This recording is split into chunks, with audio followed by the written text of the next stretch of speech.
After the class was over, I'm very friendly with my students. If you're friendly, then they like your subject. That's what I have realized. Most people do not like mathematics because they don't like their teachers. Okay. So I said, I'm very friendly with my students, and one of my students came back and told me, ma'am, I don't agree with you. I said, okay, why you don't agree? Let us argue about it. He said, ma'am, your stomach is full.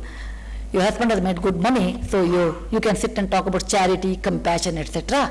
And I mean, it's an open discussion. Whereas I don't believe in it. I always believe in competition, going at the top at any expense, because it's extremely competitive world. You don't know how the outside world. I said, once upon a time, I was also young. Okay. He said, you don't know that time the things were different. Today it's extremely competitive. Every generation thinks next generation is very competitive. Actually, when you go to pyramids in Memphis, I think, in Egypt, it's not on the main pyramid, it's one of the smaller pyramids. There it is written on the left side, next generation is lazy, they are spendthrift, okay, they are extremely competitive, they don't have compassion. Then I felt so nice. Everybody thinks, my father used to think about me that I think about my children the same way. So this is time immemorial, it is there. So my student told me, ma'am, your time were different, my time is different, you are very competitive, you must always take advantage of every situation, go at the top, make a lot of money, all those things he told me. And I said, I disagree with you, you have to work hard, you should be competitive, you agree, but not at the expense of without compassion. So we disagreed. Then he said, okay. I said, if God willing, inshallah. I always believe, inshallah is such a good phrase. If God agrees to do that one, we'll meet some other time. And he said, I will prove you are wrong, and I was right. I said, I was very happy because traditionally our script says, for a teacher, the greatest defeat should come from a student, not from anybody else. If my student proves I'm wrong, I'll be very, very proud that I produced a student who was better than me. So otherwise also I have an advantage. Head I will win, tail I will lose, that can be either way I will lose. I'll be very happy.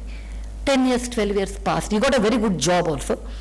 And time flew, I became more old and he became middle-aged, and after so many years, I got a call. My secretary said, one of your students would like to meet you. I said, no mom, no time, but students, I will never say. Old wine, old memories, old students are precious and rare. I said, I will not miss any of my students. I said, okay, who is that? Normally I remember my students, and I said, okay, let him come. He came. He was young. He was now 35 years old. Smart, middle-aged, approaching, little baldness, little belly, happy. I thought he'll be happy, but he wasn't. I can make out. So he said, how are you? General thing, how are you? How are this? And then he said, okay, what are you doing? He said, I'm in Singapore. I built my own company. I have 200 people.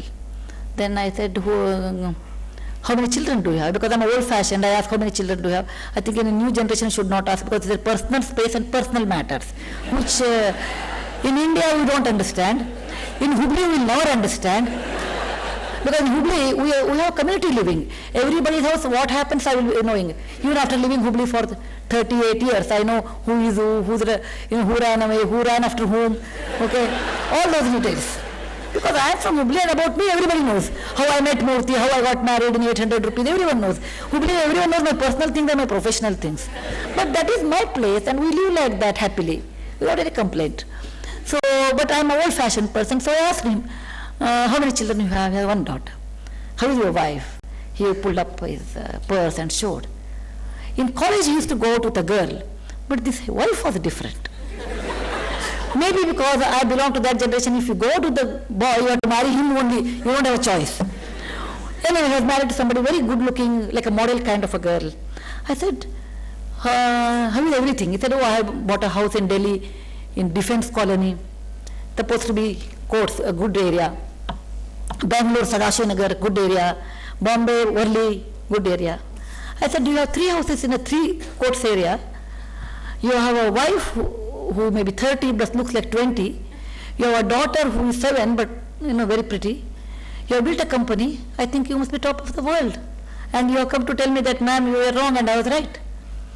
He said, but still you look gloomy. What is that? Badalaguttiro drishtikona. I wanted to know whether my eyes have changed or his eyes have changed. He said, Madam, I'm unhappy and that's the reason I have come. When you are unhappy, you come to your mother, not other time. When you are unhappy, you come to your teacher also. So I said, what's the matter? You tell me. Because I don't belong to your generation, let me understand. He says, I am married to a girl from a very rich family because her father was a big man. And he was very open with me. If you are not open with your doctor, lawyer and your teacher, then you never got the correct solution. Then he told me, I always met someone who was advantage to my business. I always had a deal with someone who will be a step in my ladder. I never made friendship with anybody else because it's a waste of time for me. Talking to someone casually, how is that?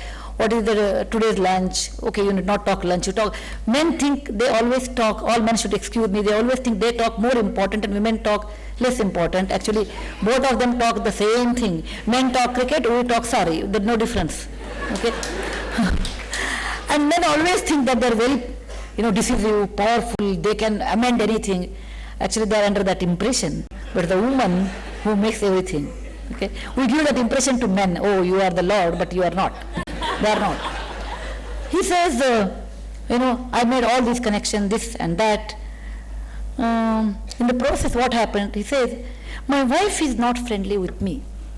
I said, how much time you spent with your wife?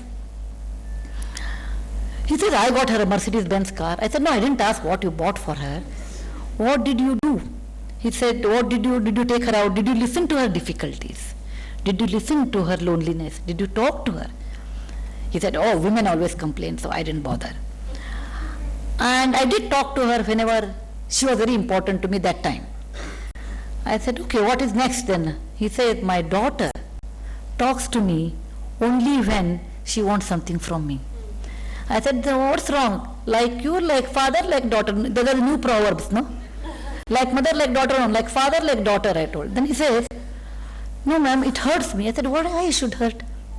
That means, am I like a tap to my child? When she wants something, she can open the tap and get the water. When she doesn't want, she can close. I said, did you not use people in the same way? Did you make friendship with somebody because someone needs you? No, you made friendship because you needed them. And you should excuse me because I'm very frank with you, I told him. Otherwise, I can be very nice to you. Oh, everything is great, something wrong with your wife, something wrong with your father-in-law first. All these things. No, I will not do that. Because I'm always open and straight, and that is my policy. Probably the policy I learned from Hubli, that you should be open and straight all the time, even though you are not practically shrewd and intelligent. Doesn't matter. But you can go to bed without any problem. So I told him that you have given the way. Children does not require Narayan Murthy as a role model. Children they don't require J.R.D. Tata as a role model. Their parents are their role model. Please remember, you are role models to your children. So your daughter has taken you as a role model. Then I said, what is next? Then he says, I felt very sorry. I feel I have everything, but I feel I am a traveler traveling in a lonely road in a desert without oasis. I feel so thirsty. I have everything, but I cannot drink. I am tired. I don't know what is that exactly missing, and that's the reason I come to you. I said, I am not a philosopher to find out, or a psychiatrist to find out where you have gone wrong. I can't understand. But one thing my experience has taught, particularly from foundation, the more you share, the richer you are. The more you give, the richer you are. The more you have compassion to people, more happy you are. I am not telling I am doing this foundation work so that many people are benefited. I am doing this work because I am benefited. I am tremendously benefited to know what life is, how beautiful it is, and how many people are not fortunate. They don't have hands, they don't have legs, they don't have eyes. How fortunate we are, God has given us so many proper normal human life. I am so fortunate that I got a great education in a great institute like BVB. Everything becomes a sunshine to me, and this is a lesson I have learned with compassion, and that I learned when I interact with poorest of the poor people. They taught me the greatest lessons in life. More the money, not more the merry. More the many, more self-centering, you are going to suffer one or other day. We had a chat, and then I said, you require some compassion in life. He said, ma'am, you were right, I lost the bet. I said, no, there's nothing like losing and all. When my students fail, it's as good as I have failed, because I did not give them a proper direction. I said, your failure is my failure, so it is not that. Then he said, I went to a psychiatrist. He said, you must generate compassion within your heart. He said, so I went to one of the Somalia, African countries. I said, Infosys sells banking product everywhere I knew, but we have never gone to Somalia. You are better than us. He said, no ma'am, I went to learn compassion. I said, you cannot better learn compassion going to Somalia. He said, that's exactly what happened to me, because I went to Somalia. It seems there is organized tours. You go and see the orphanages in Somalia, go and sympathize with Somalian people. So he went there, and when I went and met those orphan children suffering from HIV/AIDS, my mind never thought of compassion about their life, but it thought in a different way. My mind was thinking, what is the export of Somalia? If the land is good, can we get something of the iron ore or some ore? I don't know what other kind of trees are available. I was thinking all the time about export or business, but never those children made me to move. And he said, ma'am, what happens? Suppose you go there. I said, don't worry about me. You talk about your things now. What made you to move? He said, many things I tried to move. When I look at beggars, nothing moves. Nothing moves. And I have come to you. Tell me what makes me to move in life.